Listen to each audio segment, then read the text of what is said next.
Glad you could join us on this special edition of EdTech Mondays Africa.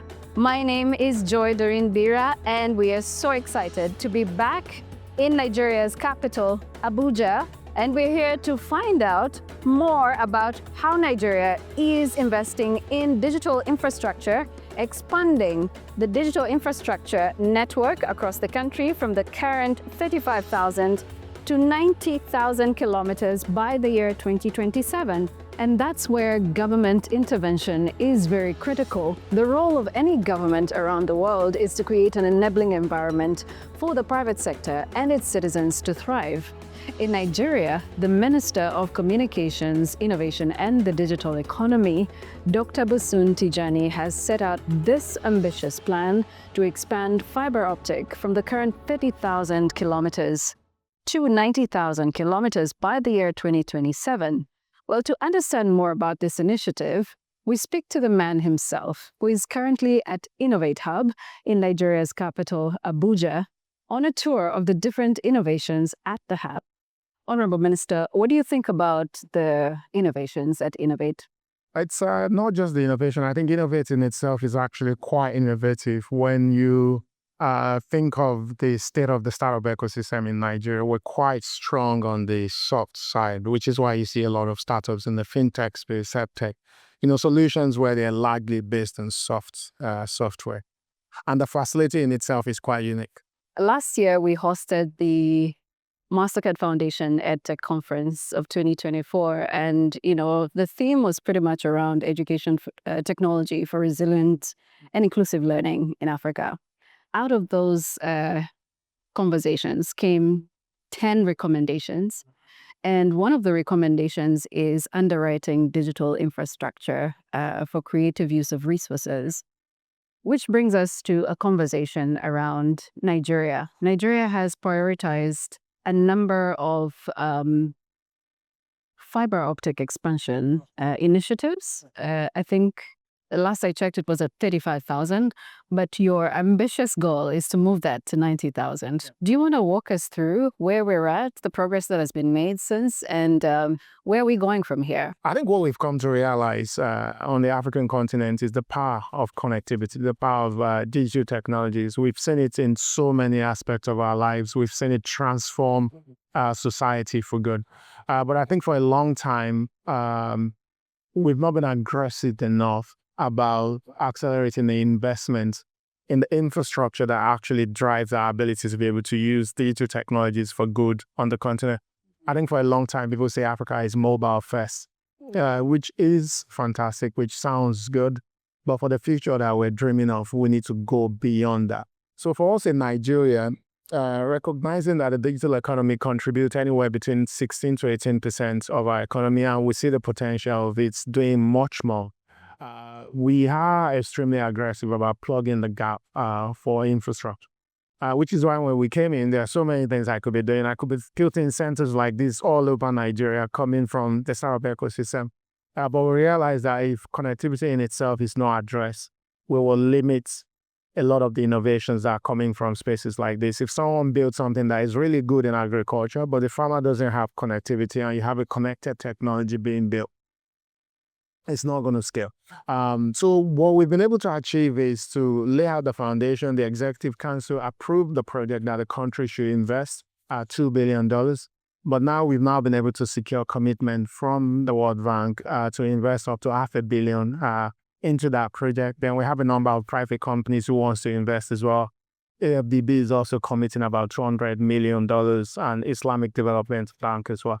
But while we're going through the process, the progress we've made is also to analyze the previous infrastructure, what we've done with them, and what do we think it's not being done appropriately. Because it's one thing to invest in 90,000 kilometers, it's another thing to actually people to have access to it and use it. So we've now started something that is called the Broadband Alliance, which is looking to drive consumption where we see non-consumption. So a good example will be academic institutions. For instance, you still have tertiary institutions, universities, polytechnics in Nigeria that are not properly connected to the internet. They have access maybe in the offices, in the management offices, but you go to the student hostels, they're not connected. So what we're now doing is deploying between now and April in 7 universities, we're taking fiber cable to their hostels to ensure that the students can actually have access to top quality, meaningful connectivity. And the way we're doing it, we're not saying government will give it for free because we want it to be sustainable. We've seen programs that we've done with USVF, for instance, where after a year or two, they're not sustainable. So government is de-risking for private companies to come provide connectivity, access to internet for students in university at a very ridiculous price that nearly everyone can afford. So that's one thing we've done that we're extremely proud of. Of course, you've learned about what we're doing with local government secretariat, where we're now putting internet into these secretariats using the satellites that we own. But we've also secured additional approval to also deploy 7,000 telecommunications towers because Nigeria still have close to 30 million people that are not connected to any form of telecommunication services at all. So that's also something we're adding to our current plan to ensure that by 2027, nearly all Nigerians can be connected. What are the possibilities that education is being prioritized in this connectivity strategy, that we are going to see more learning institutions getting better connectivity to support the content that is being built by the different entrepreneurs around the country? I think with us, we understand that knowledge in itself is now ubiquitous, right? With the internet, with artificial intelligence, there's literally nothing you want to know that you don't have access to. But the first thing is the access in itself, which is why for everything we do, we take into consideration consumption. I said non-consumption earlier. We look at consumption centers, points where connectivity can actually be used. And one of the places that we prioritize are schools. The example I gave that we're taking internet to schools, the towers that we're building, we're also turning them into a community center, because not only will the towers be there for telecommunication services, they will also become a center that provides internet access for the local community. But that center, we're placing it either within a school or close to a school. So the school in itself becomes the nexus point where people come to enjoy and connect to internet. And by so doing, we can ensure that the school has direct access to connectivity and perhaps in some cases for free. Nigeria has about 37 states, and then you have about 774 local governments. So I'm assuming that it's at the local government level that there needs to be a bit of a priority, knowing that there are quite a number of young people who are not just based in the urban areas, but also in, the rural areas or had to reach underserved areas.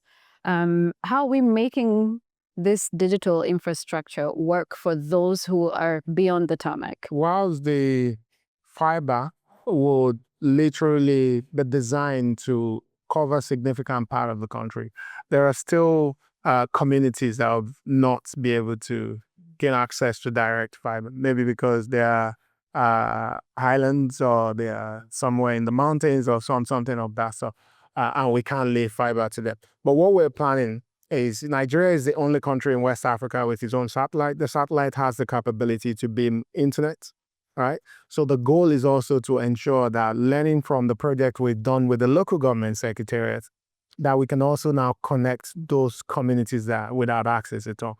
And those communities will be connected again using the schools as the nexus point for the connectivity to land, so that we can also ensure the sustainability. The infrastructure in itself will be based out of the school. The school will have access to it, but also the community can also benefit from it. The towers that I mentioned earlier, they're also being deployed in local communities where mobile network operators currently don't have towers. They don't have investment because these are small communities and they don't see how they can make money from it. That's why government is now going in to say, we will make that investment to put the tower because we must connect everyone in the country. Your ministry, in this case, is in one way or the other intertwined to all the other ministries, because knowing that you're the one who is mandated to connect the entire country, everybody else depends on your strategies to build onto their deliverables as well. So when it comes to public-private partnerships, what role? I know you mentioned the World Bank and you also mentioned the Africa Development Bank and the other partners, but what's the role of public-private partnerships in helping you achieve your mandate? And How far are we on that? Government on its own can't do this. Government is not structured to run, technologies or platforms or infrastructure of that sort sustainably, because these are infrastructure that you don't just invest in them once and they're there forever. They must be maintained. In some cases, they have to be upgraded. So which is why you have to ensure that not only are the infrastructure there, but they're generating economic activities. It's important to ensure that that's one of the second thing is also understanding that the role of what we're responsible for is also part of how you drive economic growth in society, because technology helps to raise the level of productivity across key sectors, whether you're talking about agriculture, education, health, and other sectors. So we're not just there to do what we have to do on our own. We have to partner with people. And in doing that partnership, what the government has been prioritizing is saying, whilst we're going to invest, we won't necessarily be the one running this infrastructure because we want the private sector to be part of it. So number one, in all of our investment, government is only investing up to 49%. We're actually bringing the private sector. So even the investment from the World Bank, which is towards the 49% for government, is not the entire thing. So we have private companies who are also coming into this project with us. They're co-owning the infrastructure with us. They're going to be the ones to ensure that we can make some sort of returns of the infrastructure so that we can pay the loan back, and they can also make money, but also ensure that it's sustainable and we can continue to maintain it as well. And that's the future we've seen. So we understand that the growth that we want to see cannot happen just by governments dumping money into the sector. Mm-hmm. Government's role is to plug the gap where private capital will not go. Government will invest in it, but we have to work with the private sector to ensure that the sector stays sustainable. What strategy is there, and it could be probably under Project 774, for us to carry this across the hard-to-reach areas? So the way we see non-consumption is actually not based on affordability. I think affordability is what the private sector will do. As government, we need to all establish that connectivity is nearly a right, that every of our people should have access. But if you then take it beyond humans, smart government will tell you that it's nearly impossible to secure a society that is not connected. Because connectivity is part of our security operatives actually manage what is going on in any country. Smart government will tell you that you can't become a great mining nation if you don't have connectivity, because most of the best mines in the world today are connected to 5G. They use equipment that uses connectivity to be able to do the work they want to do. Agriculture, for instance. Smart nations will tell you you can't continue to do agriculture the same way we've been doing it for years. You need to introduce smart technologies to make it a lot more precise. You can't do precision agriculture without connectivity. So for us, when we look at non-consumption, we say, where are the spaces where connectivity can drive growth? But at the minute, we're not seeing people consuming connectivity in those locations.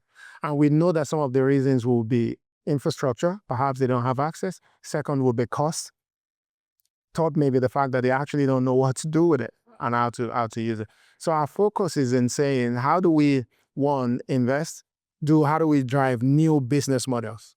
So a good example is schools. Schools currently don't have huge budgets to pay for internet, but we know the value that internet can bring to them. Hospitals, for instance, we know the value of connectivity in spaces like this. So part of what we're looking at is, what will be the business model? How do we ensure that the price is decent enough for them to be able to afford it so that it can drive the growth? Which is why in the university that we went, instead of just giving free internet, government is de-risking, investing in the infrastructure, making it cheaper for the ISP to provide connectivity services at a rate that nearly all students can afford. So that's the way we're looking at consumption. When we say at a rate that all students can afford, I'm assuming that this is at a certain level of education. But what about those who cannot afford at all? I think schools should actually have it for free eventually. This is where it's going, but the school will need to be able to pay for it. Schools shouldn't assume that someone is going to give it for free, because it costs money to buy the capacity to maintain the equipment.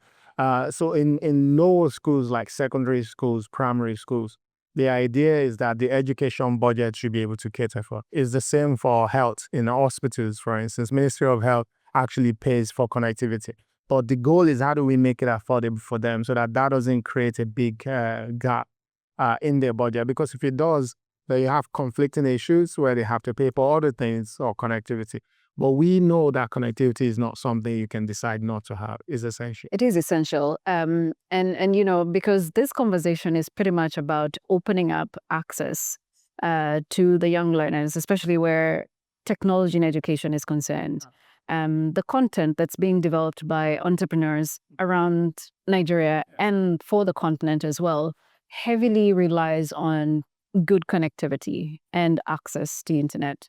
And so where is your mind around the education digital infrastructure nexus? Because for it to work, for educational technologies to work, these two need to work hand in hand. The challenge is not just in connectivity only.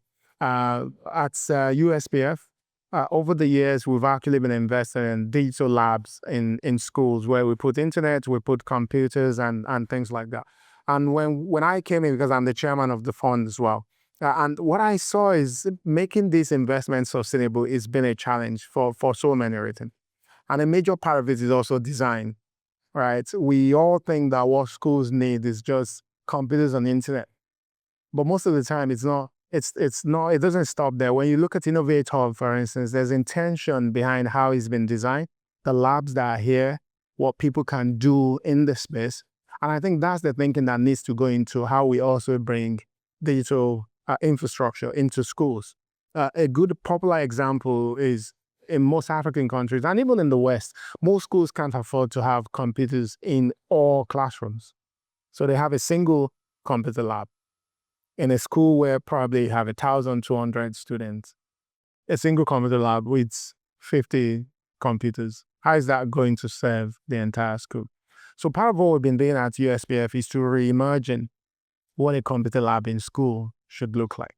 Even in cases where we use the lab, how do we ensure that the lab in itself is inviting, is accommodating, is fun for the young people to go into? So we now have a new design, which we didn't have before. So there's now a new design for all labs that are being built, the minimum standard they have to follow, the layout of the space, and the sort of equipment that needs to be in it as well, not just computers. There are so many other things that kids need to learn computing. So that's one.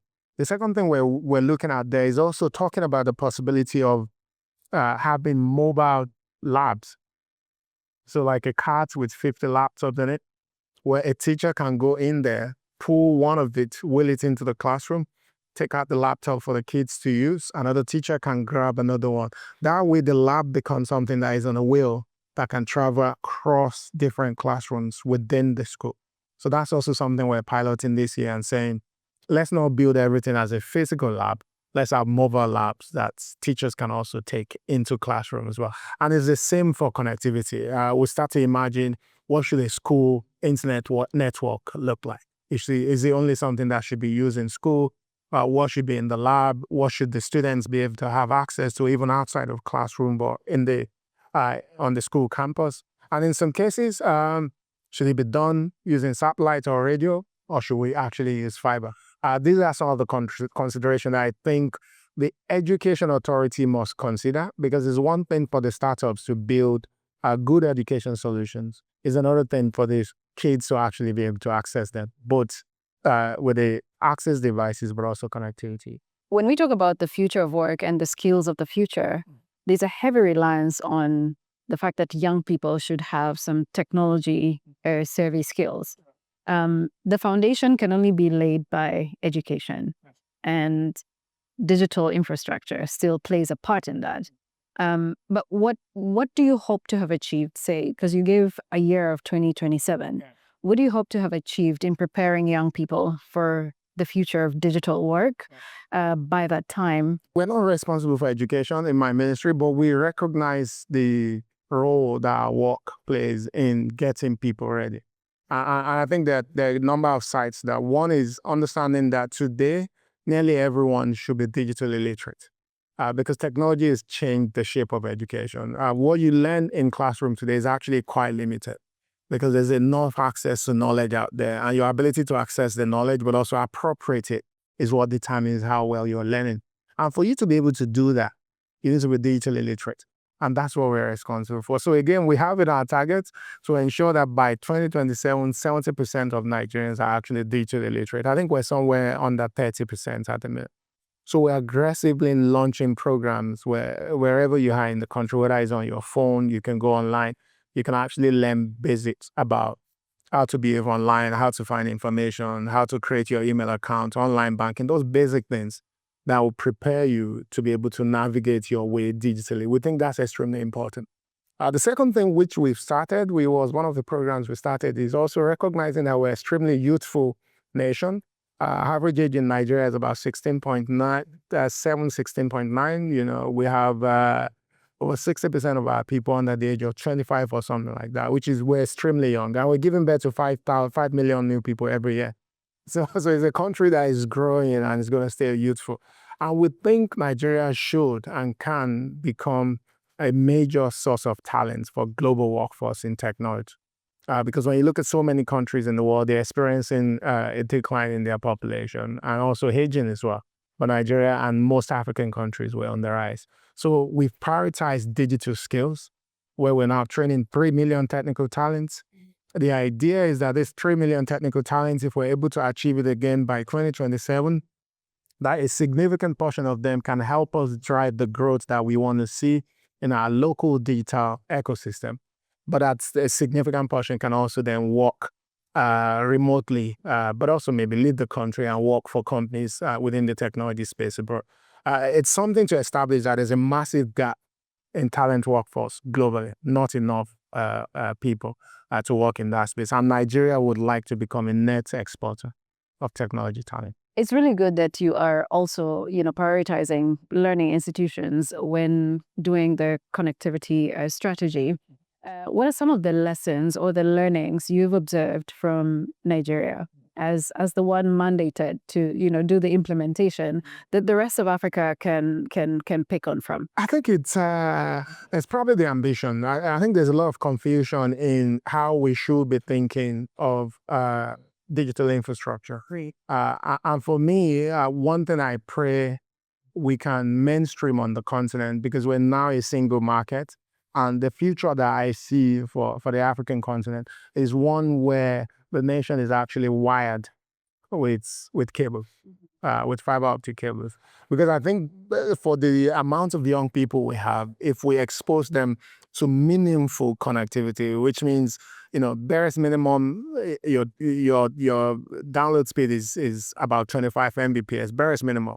I think if we can expose them to that level of connectivity, the creativity on the continent is gonna skyrocket, and that creativity is what's gonna help us build a stronger economy. It's where opportunities and jobs will come for our young people. It's where we're gonna see solutions to a lot of the age-long challenges that we faced as a people, and I think it's a priority. So if there's anything I wish people will learn, is that African countries should actually stop the narrative that it's mobile first. I think that narrative was useful up to a point. Now for us to move forward, we need to start to think of deeper digital infrastructure. And also the second part of that will be access as well. How do we work together to ensure that devices are now affordable for our people? Because even if you have the connectivity, people can buy a good quality smartphone or a tablet or a laptop. We're still going to limit how many people can gain access to it. So we also need to pull together, leverage our strengths to ensure that these devices, that they become extremely affordable. And also there are financing options for our people to gain access to them. What is your message to the entrepreneurs developing solutions for education? I think it's a tough space. It's a tough space because I've supported entrepreneurs in that space. It's one thing to have a really good idea. It's another thing to get it in the hands of the people. It's another thing to monetize it. And this is why for us, I believe that one of the things that we can contribute is ensuring that the access in itself becomes extremely ubiquitous. It becomes affordable, but also good quality as well, that people can use it at home, at school, and whilst they move. That's the foundation.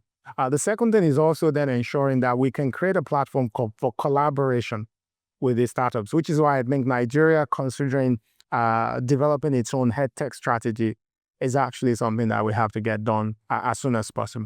Because if government can come together with the private sector, but also the development sector, I think we can craft a way to say, how do we accelerate quickly the ecosystem and platforms that these entrepreneurs needs to be able to get their product in the hands of the people that they're building for. And we know that if we can do that, we'll only end up improving the learning outcomes across the continent, which will get us closer to where we need to be as a people. Thank you so much, Honorable Minister. It's great to have you on EdTech Mondays Africa. And that is Dr. Bosun Tijani, Minister of Communications, Innovation and the Digital Economy, Federal Republic of Nigeria.